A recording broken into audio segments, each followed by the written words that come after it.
All right, I want y'all to take this segment for what it is, not more than what it is, just what it is. This is not meant to be pessimistic. This is not meant to be anti or nega Tiger. This is purely kind of based on timing and just food for discussion. It's my opinion. It is not fact. So I'm just suggesting that if we try from October the 27th through November 30th, January 5th, January 19th, like if we try to do that and say, well, this guy's going to be the coach. Well, this guy might be the coach. Well, is this guy going to be the coach? Is he going to be the coach? That's going to be a lot of, is he going to be the coach? We got a long way to go before LSU hires another football coach. We've got a lot of things that have to happen in the background before LSU hires a football coach. So I just can't bring myself to do I'm on 10 hours a week. I can't do 7 hours a week. What if this guy's the coach? What if this guy's the coach? What if this guy's the coach? And go through every single candidate. I just feel like that's going to be a lot. It's just my opinion. Y'all are in text message change, no doubt. Y'all are talking at the dinner table, at the restaurant, on the golf course, at church, on the fishing hole, in the deer stand. Maybe you can't. You can talk in the deer stand. Can you talk in the deer stand? I don't know. I've never been in a deer stand. There's talk going on. A lot of talk going on about the coaching deal. So the point that I made this morning when I filed my column at LouisianaSports.net was, here's some names that are popping up, and I just don't think so. I don't think they're going to be the next coach at LSU. So I put together 5 guys that I don't think are going to be the next coach of LSU, and I told you why. Trust me. Y'all are well aware. I'm wrong all the time. This is my opinion. I don't think these 5 guys are coming. The first has been brought up a lot. He coached here. Did pretty well. Won a championship. I'm told, pretty good coach. He's not coming here. It's Nick Saban. Nick Saban is not coming here for a number of reasons. He turns 74 years old on Friday. He walked away from his job at Alabama.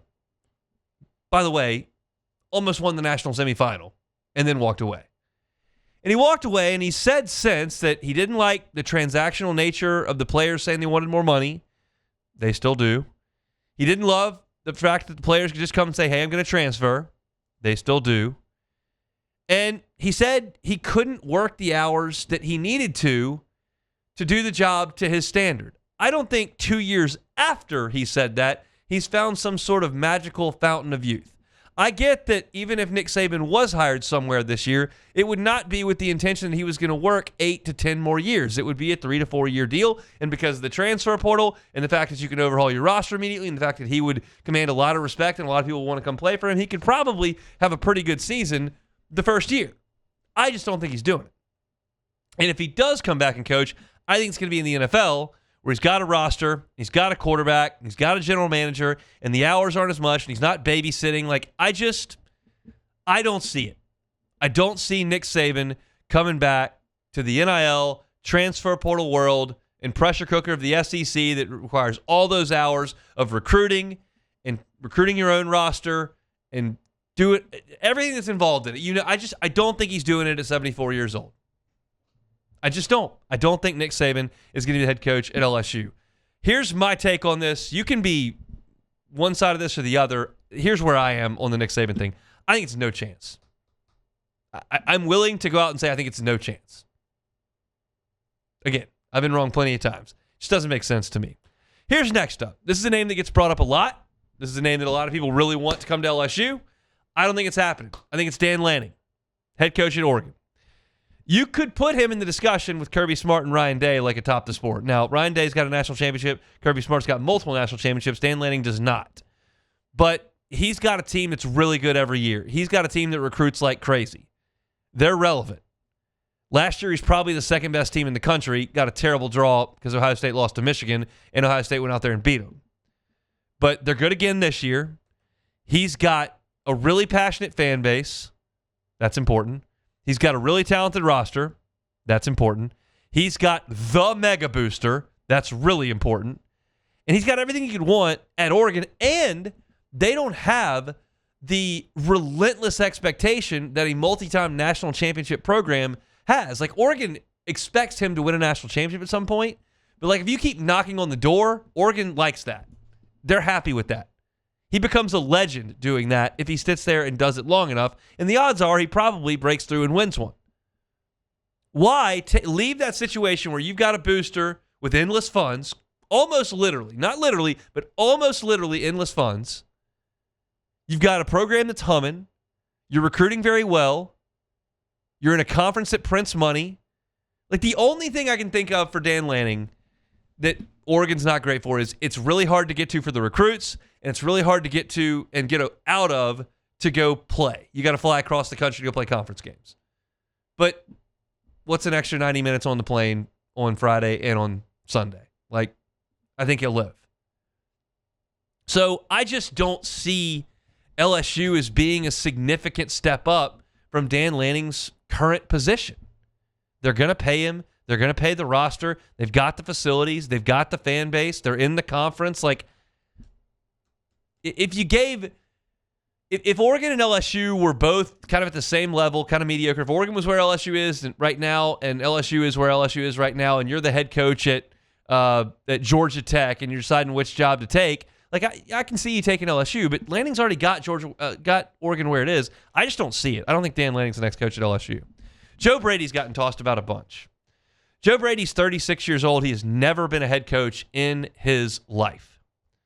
NFL coordinators make about $2 million annually. LSU can do a lot better than that. He can make a lot more money than that.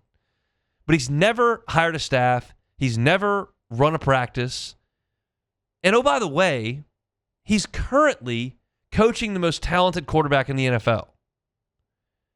There are going to be opportunities for him at the NFL level that doesn't require recruiting, that doesn't require babysitting 19-year-olds that think they deserve more money, that doesn't involve traveling all over the country, do that recruiting and then running camps and handling the NIL structure and dealing with the boosters who want this and that.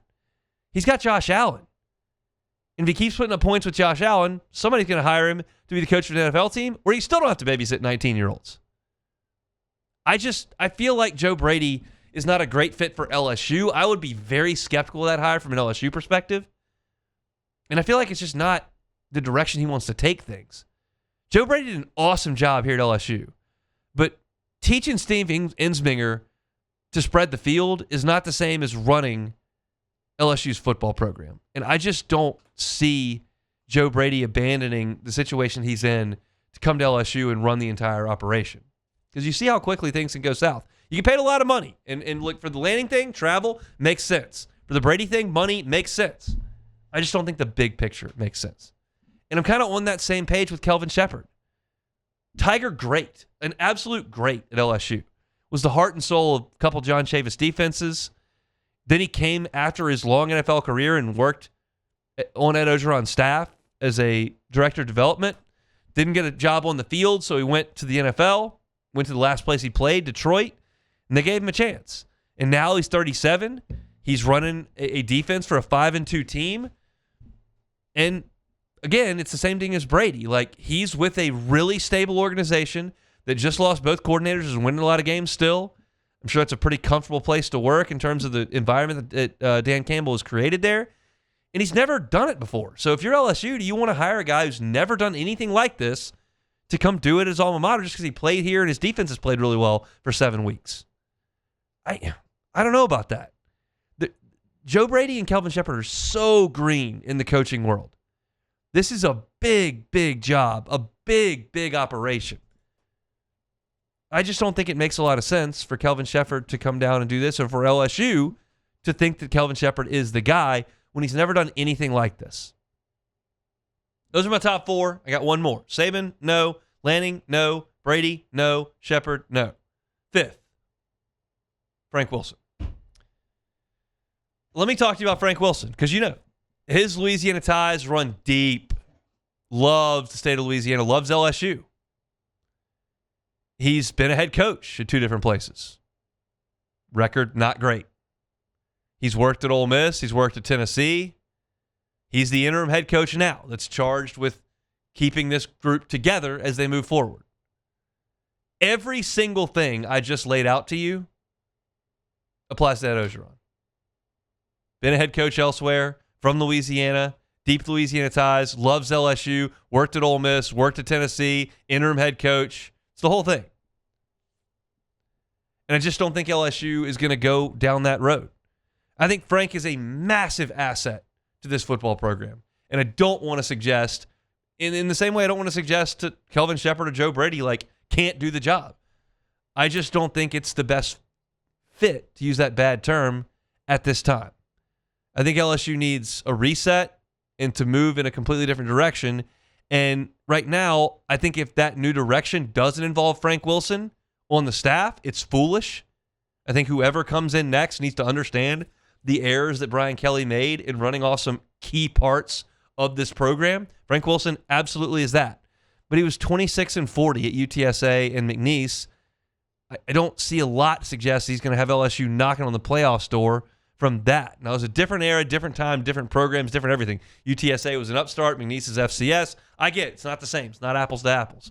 But I think Frank's job here is to keep this program on the rails right now, try to keep some of these guys committed, hopefully keep his office when the new coach comes in, and keep making LSU better. Because Frank Wilson's made LSU better his first time around here as assistant coach, this time around as assistant coach, and now as an interim head coach. He'll make LSU better. But I don't think he's going to be the head coach at LSU next time around. So that's my 5 that I just don't see being LSU's next head coach. Nick Saban, Dan Lanning, Joe Brady, Kelvin Sheppard, Frank Wilson. I could be dead wrong. And I'm probably, if I'm dead wrong, we'll come back to this segment and play the audio when the guy is to the podium and go, look how stupid this guy is. But that's what I think right now. I think that the LSU coach right now is a head coach somewhere that's winning games. And that does not apply to Nick Saban.